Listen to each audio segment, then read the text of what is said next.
할렐루야. 이전 여기도 천국을 향해서 힘차게 달려가시길 바랍니다. 오늘은 우리가 예레미야 7번째 시간으로 돌아오면 고치리라 라는 제목으로 같이 말씀을 나누도록 하겠습니다. 돌아오면 고치리라. 예레미야 선지자는 우리가 생각하는 것처럼 그렇게 세상적으로는 성공한 선지자는 아니에요. 세상적으로 보면 실패한 선지자에 가깝습니다. 예레미야 선지자가 40년 동안이나 하나님의 말씀을 전했지만 그 말씀을 귀담아 듣는 사람들이 없었어요. 하나같이 예레미야 선지자가 전하는 그 말씀은 싫어했습니다. 왜 그런가 하면 예레미야 선지자의 말씀 거의 대부분이 부정적인 말씀이었어요. 부정적인 말씀과 함께 후에는 너희가 돌이키면 하나님께서 회복을 주시리라. 그런데 그 말씀을 듣는 이스라엘 백성들은 자신들이 잘못했다는 생각을 1도 가지고 있지 않았기 때문에 그 말씀을 싫어했습니다. 그리고 그 말씀은 나와 상관없는 말씀으로 들렸었어요. 그래서 하나님께서는 이스라엘 백성들에게 끊임없이 예레미야에게 말씀을 전하게 하셨고, 그리고 예레미야를 통해서 하나님의 말씀이 전해지고 있는데도 그들은 그 말씀을 듣지 않았고 나라는 멸망했고, 멸망한 그 나라에 이제 모든 사람들은 바벨론에 끌려가고 몇 남지 않은 사람들이 또 이제 애굽으로 도망가려고 하니까 그 애굽으로 도망가려던 그 사람들도 예레미야에게 이야기를 해요. 하나님이 뭐라고 하시는지 우리에게 좀 알려주십시오. 당신이 알려주시는 그 하나님의 말씀에 우리가 순종하겠습니다. 그렇게 말을 해요. 이 사람들의 마음은 저 바벨론이 무서워서 이제 애굽으로 도망가야 되는 상황이에요. 그런데 예레미야의 말을 듣겠다는 거예요. 그러면서 예레미야 42장 6절에 이렇게 말해요. 하나님의 말씀이 우리에게 좋든지 좋지 않든지 막론하고 순종하려 함이라. 우리가 우리 하나님 여호와의 목소리를 순종하면 우리에게 복이 있으리이다. 아멘. 기가 막힌 신앙의 말을 합니다. 좋든지 좋지 않든지 그거 상관없이 무조건 순종하겠습니다. 하나님의 말씀에 순종하면 우리가 복이라는 걸 압니다. 야, 이렇게 멋있는 신앙의 고백을 하면서 예레미야에게 하나님의 뜻을 물어요. 그랬더니 하나님께서 예레미야에게 말씀을 주십니다. 그 말씀은 뭐였냐면 너희들은 애굽으로 내려가지 말라였어요. 너희들은 저 바벨론 왕을 두려워하지 말아라. 하나님께서 그 바벨론의 손에서 너희들을 건져 주실 것이다. 그러니까 그들을 두려워하지 말고 예루살렘에 남아 있으라는 거예요. 지금 생각해 보세요. 나라가 멸망했어요. 나라가 바벨론에 의해서 멸망당했어요. 그런데 하나님께서 예레미야를 통해 하시는 말씀이 나라가 망했으면 도망가라가 아니고 거기 있으라는 거예요.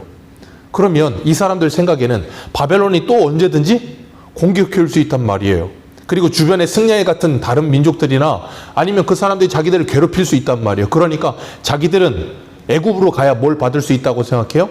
보호를 받을 수 있다고 생각하는 거예요. 하나님이 이런 말씀을 주실 것 같으면 나라가 망하기 전에 이런 말씀을 주셨다면 좀 믿을 수 있을 것 같은데, 나라는 이미 망했는데, 나라가 이미 망하는 걸 두 눈으로 봤는데 여길 그대로 머물러 있으면 하나님이 지키시고 보호해 주신다고 하면 그 말씀을 누가 믿겠어요? 그러니까 예레미야의 그 말씀을 듣던 사람들이 뭐라 그러냐면 예레미야의 말은 거짓말이라. 바벨론 애굽으로 내려가지 말라는 예레미야의 말은 거짓말이라 그러는. 방금 전에 예레미야한테는 우리가 좋든지 싫든지 하나님의 말씀이면 무조건 순종하겠습니다. 그게 복이라는 걸 압니다. 그래놓고서는 예레미야가 애굽으로 내려가지 마라 그랬더니 저 말은 거짓말이다. 왜요? 자기들의 뜻이 이루어지는 말씀이 아닌 거예요. 그러니까 이 사람들은 이미 바벨론에 의해서 나라가 망하기 전이나 망하고 나서나 그들에게는 이미 그 마음에 뭐가 있어요? 답이 있어요. 답정너라고 하잖아요. 이미 자기만의 답이 딱 있어요. 그래놓고 하나님께 기도를 하던, 하나님께 묻던, 그리고 하나님께서 내가 마음에 정해놓은 그 답과 똑같은 말씀을 해주시면 할렐루야, 하나님이 응답을 하셨다고. 근데 내가 정해놓은 마음의 뜻과는 전혀 다른 반대의 말을 하시면 뭐라 그래요? 에이, 이렇게 되는 거예요. 그게 이스라엘 백성들만 그렇겠습니까? 우리들도 얼마든지 그럴 수 있다니까요. 이미 답을 내가 다 정해놓고 계획을 내가 다 해놓고 하나님은 뭐만 하라는 거예요? 사인만 하라는 거예요. 내가 알아서 할 테니까 하나님은 걱정하지 말고 사인만 하시라고. 근데 하나님은 거기에 브레이크를 걸면 어떤 하나님? 나쁘신 하나님, 좋으신 하나님, 그게 아니고 나쁘신 하나님 돼버리는 거예요. 그래서 하나님은 우리들에게 늘 뭘 하라고 하시는가 하면 신앙생활의 시작은 너희의 생각과 나의 생각이 다르다는 걸 기억하라는 거예요. 너희의 길과 나의 길이 다르고 그렇기 때문에 우리는 하나님의 말씀 앞에서 내가 부인되어지고 그 하나님의 말씀을 붙드는 것에서부터 신앙생활이 시작되어야 한다는 것을 가르치시는 거예요. 그래서 예레미야의 말을 듣지 않고 그들이 애굽으로 내려가 그들은 애굽에서 하나님의 무서운 진노를 받게 돼요. 하나님은 예레미야를 통해서 하나님의 말씀을 40년 동안이나 전했지만 나라가 망하기 전이나 나라가 망하고 나서나 누구도 하나님의 말씀을 듣는 사람이 없어요. 얼마나 힘들겠어요. 오죽하면 우리 예레미야 3장이니까 5장 한번 펴보세요. 예레미야 5장 1절 한번 읽어보겠습니다. 예레미야 5장 1절입니다. 같이 읽습니다. 시작.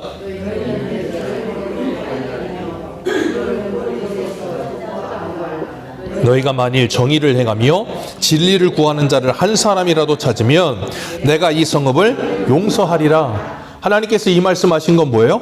예루살렘 성읍을 아무리 찾아다녀도 뭘 구하는 자가 한 사람도 없다고요? 진리를 구하는 사람이 한 사람도 없다는 거예요. 예루살렘이 멸망하는 이유는 바로 이거라는 거예요. 하나님의 말씀에 귀 기울이는 사람이 없고 하나님의 말씀을 들으려 하지 않고 하나님께 관심을 가지는 사람이 없다는 거예요. 그러니까 하나님께서 그런 그들에게 뭐 하신다고요? 질투하시는 거예요. 왜요? 하나님께서 그들을 사랑하시기 때문에 질투하시는 것입니다. 하나님의 말씀을 들어야 사는데 들질 않아요.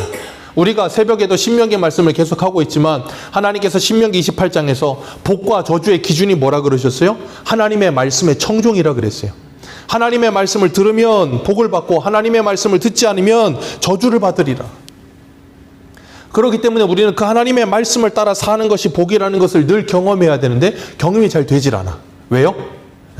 하나님의 말씀과 내 뜻이 안 맞기 때문에. 우리는 그걸 가정에서도 경험하잖아요. 와이프의 말을 잘 들으면 인생이 편안한데 말을 잘 듣게 되지가 않아. 왜요? 내 뜻과 맞질 않아. 남편의 말을 잘 들으면 되는데 잘 듣게 되지가 않아. 왜요? 내 뜻과 맞지가 않아. 우리는 신앙생활 이전에 가정에서부터 이미 그걸 경험하잖아요. 내 뜻과 맞아야 되는데 내 뜻과 맞지 않다 보니까 그 말씀을 듣고 싶지 않아. 그냥 뭐 하고 싶어요? 내 마음대로 하고 싶은 거예요.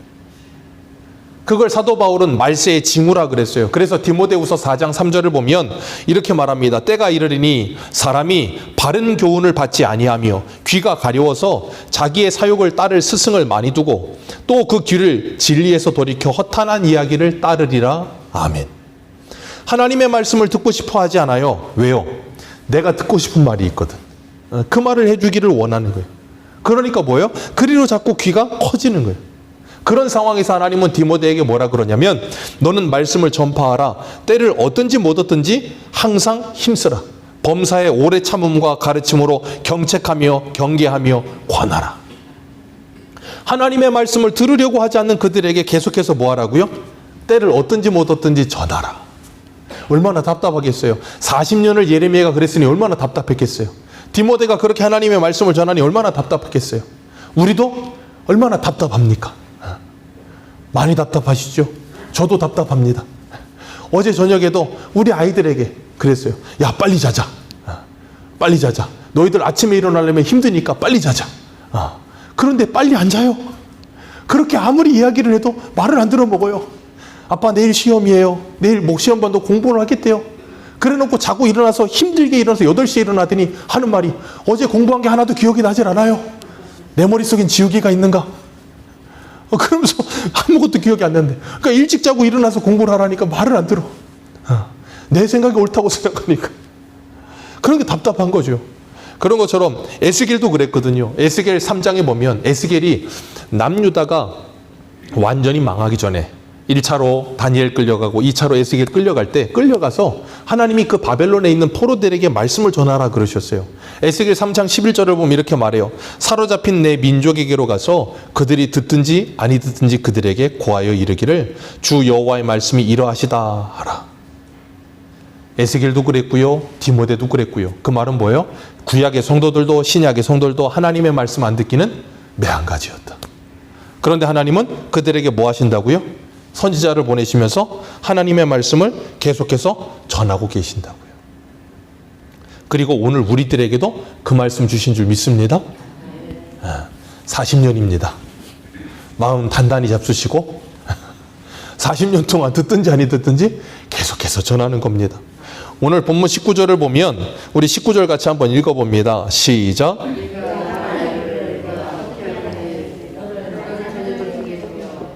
허다한 나라들 중에 아름다운 기업인이 이 귀한 땅을 내게 주리라 하였고 내가 다시 말하기를 너희가 나의 아버지라 하고 나를 떠나지 말 것이니라 하였노라. 하나님께서 이렇게 말씀하셨다는 거예요. 하나님이 이렇게 말씀하시면서 하나님은 이스라엘을 향해서 진심이셨어요.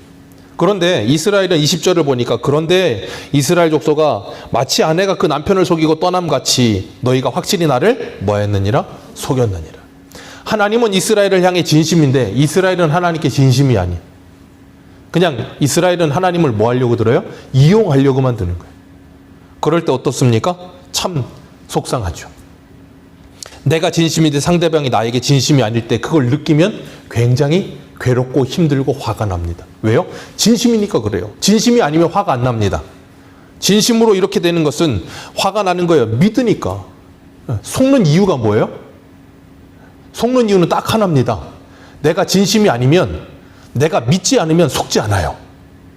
근데 내가 진심을 다하고 믿었기 때문에 속는 거예요.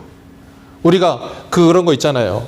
요즘은 좀 덜하지만 한동안 보이스피싱이 엄청났습니다. 보이스피싱이 이제 전화로 오다가 이제는 전화가 안 되니까 얘들이 이제 머리를 써가지고 문자를 보내잖아요. 문자 보내서 무슨 청첩장이니 무슨 뭐 배송이 뭐 어떻게 됐니 그러면서 그런 문자 와서 그거 누르면 어떻게 돼요? 바로 돈 빠져나갑니다. 누르지 마세요. 모르는 번호는 아예 그냥 차단을 하세요. 그냥. 그러다가 연락이 안 되거든 전화가 오겠죠.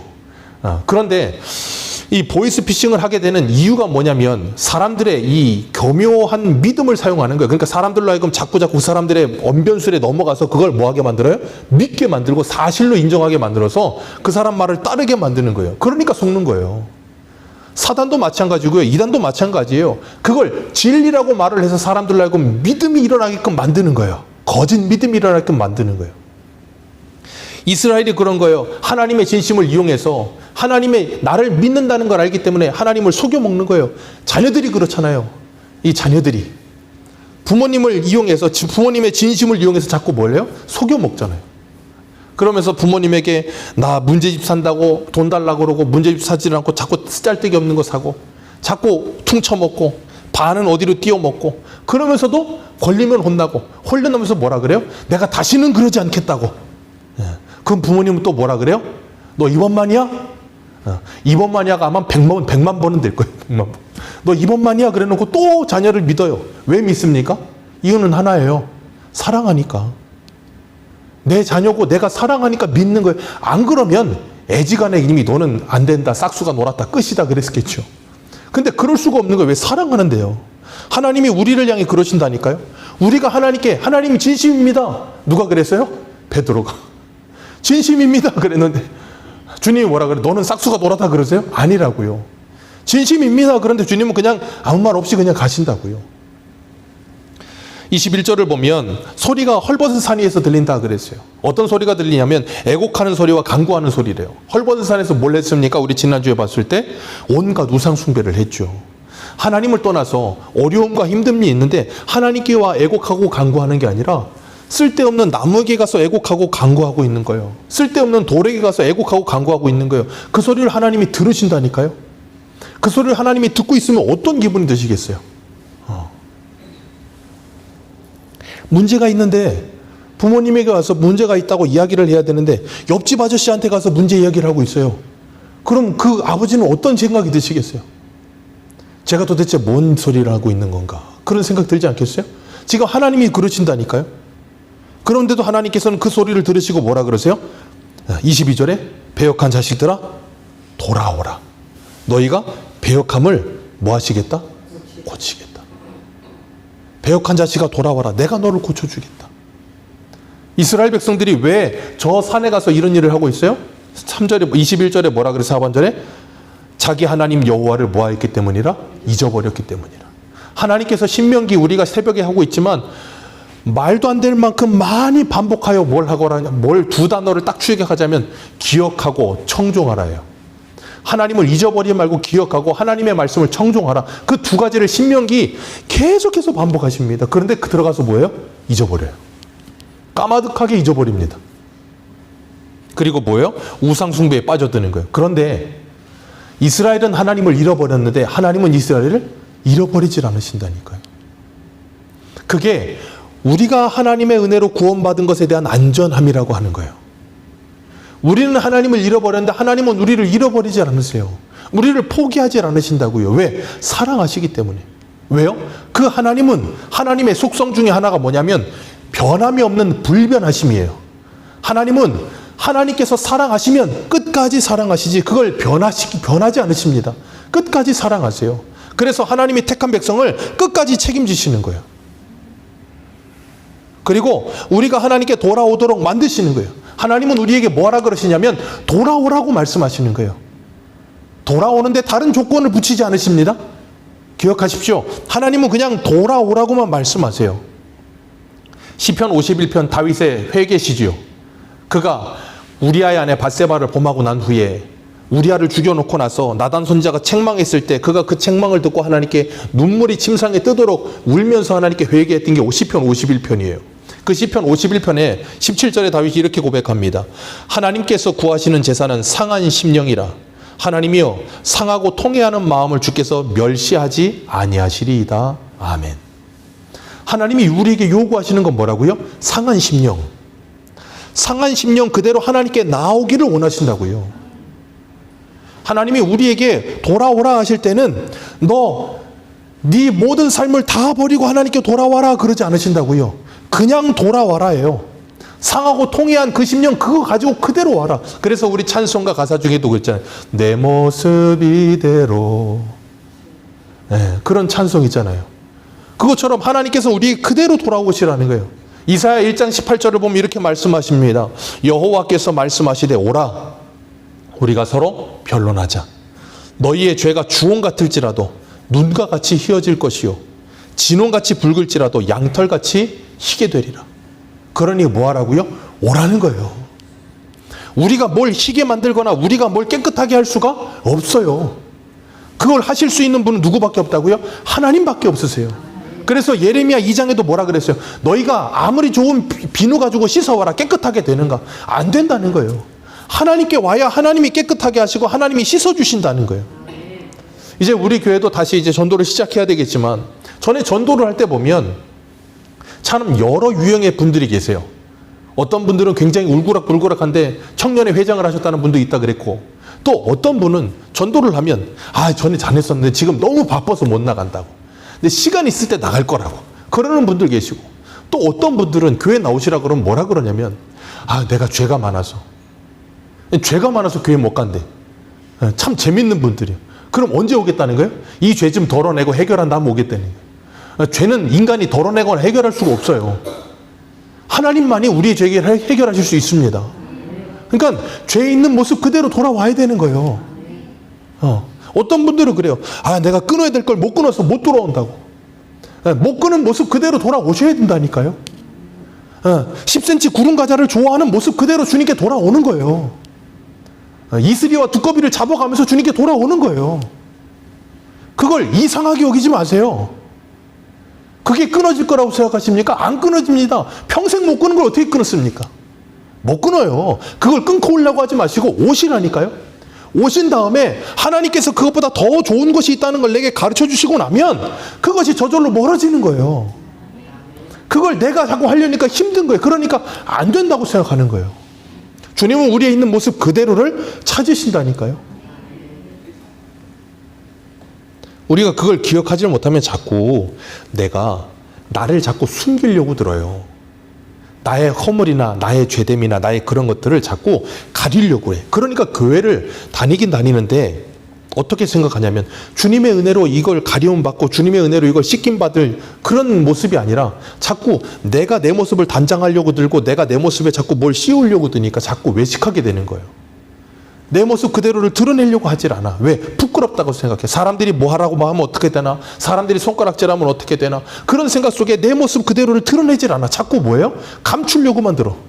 그러니까 그걸 하나님께도 그렇게 하려고 드는 거예요. 그러면 안 된다니까요. 있는 모습 그대로 하나님께 내려놔야 돼요. 그래야 그 문제가 해결이 되죠. 감추는데 어떻게 해결이 되겠습니까?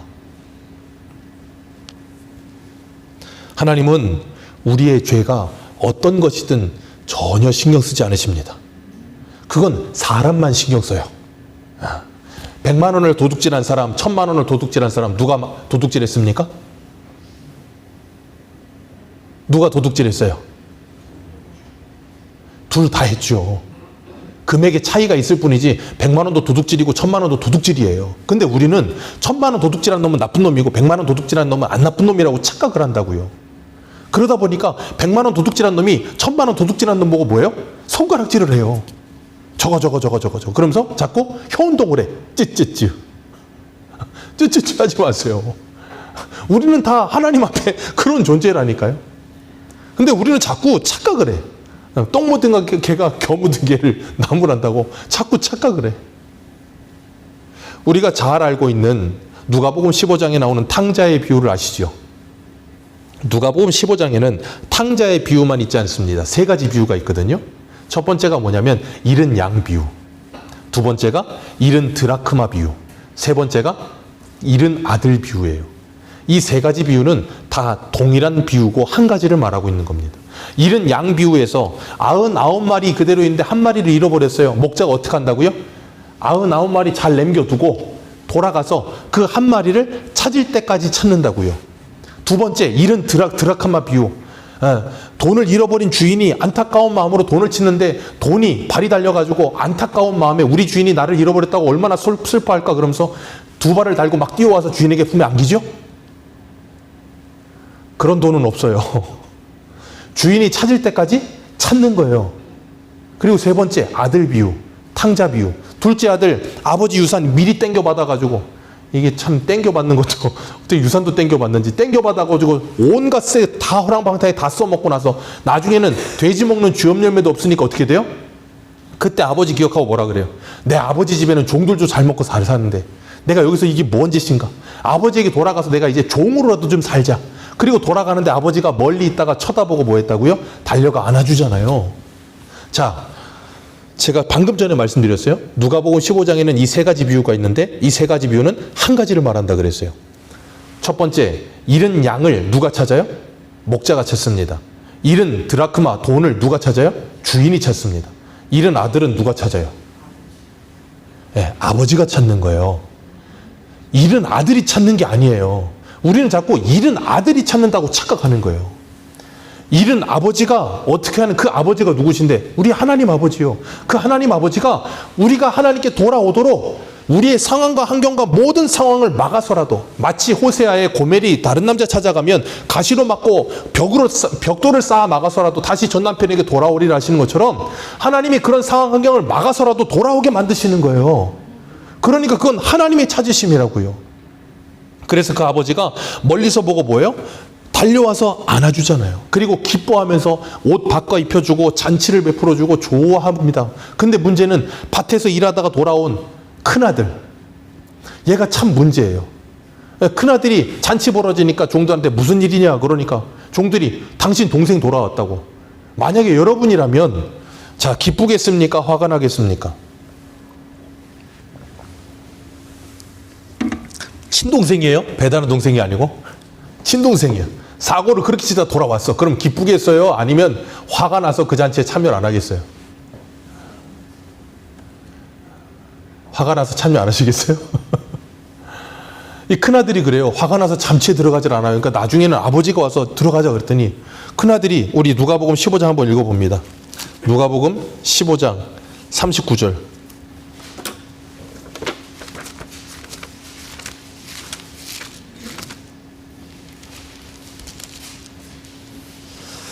죄송합니다. 31절입니다. 29절부터 읽어보겠습니다. 29절부터 읽습니다. 시작. 아버지께 대답하여 이르되 내가 여러 해 아버지를 섬긴 명을 어김이 없거늘 내게는 염소 새끼 하나라도 주어 나와 내 벗에게 즐겁게 하신 일이 없더니 아버지의 살림을 창녀와 함께 삼켜버린 이 아들이 돌아오매 이를 위하여 살찐 송아지를 잡으셨나이다. 아버지가 이렇게 내 것이 다 내 것이로되 내 동생은 죽었다가 살아났으며 내가 잃었다가 얻었기로 우리가 즐거워하고 기뻐하는 것이 마땅하자 하니라.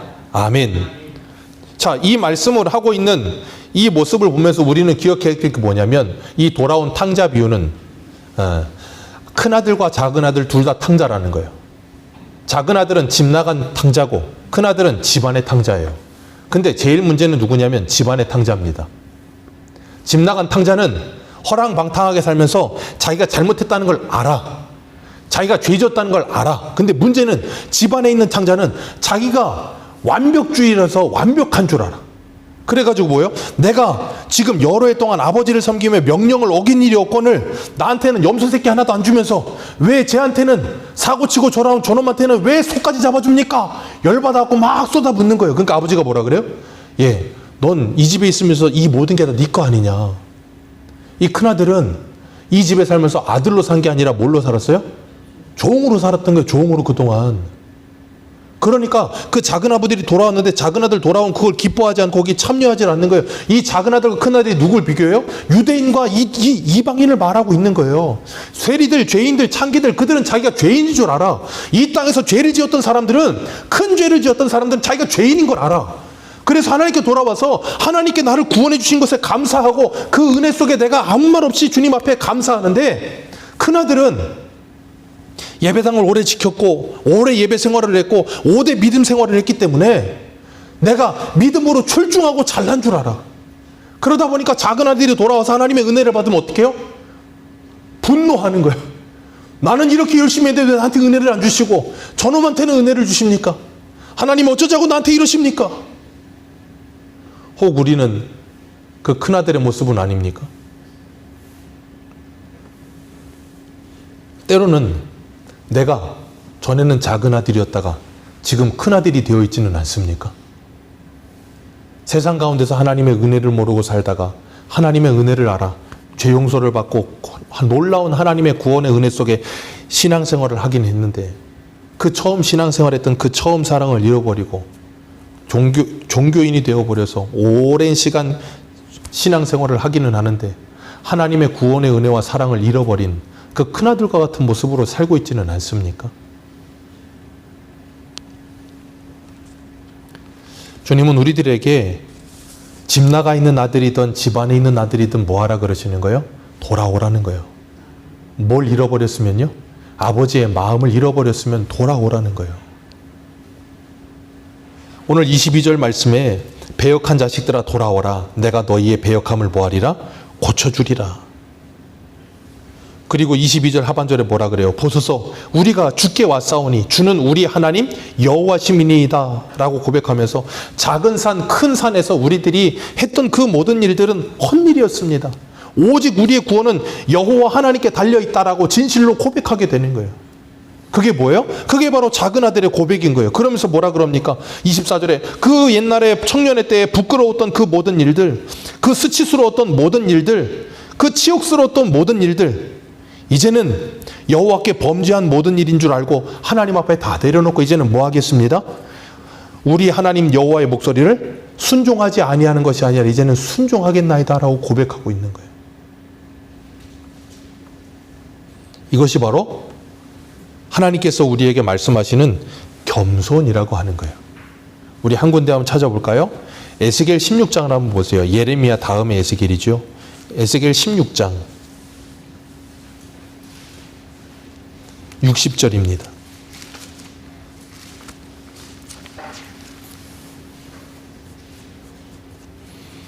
에스겔 16장 60절입니다. 우리 60절부터 63절까지 읽도록 하겠습니다. 에스겔 16장 60절에서 63절입니다. 시작. 그러나 내가 너의 어렸을 때에 너와 세운 언약을 기억하고 너와 영원한 언약을 세우리라.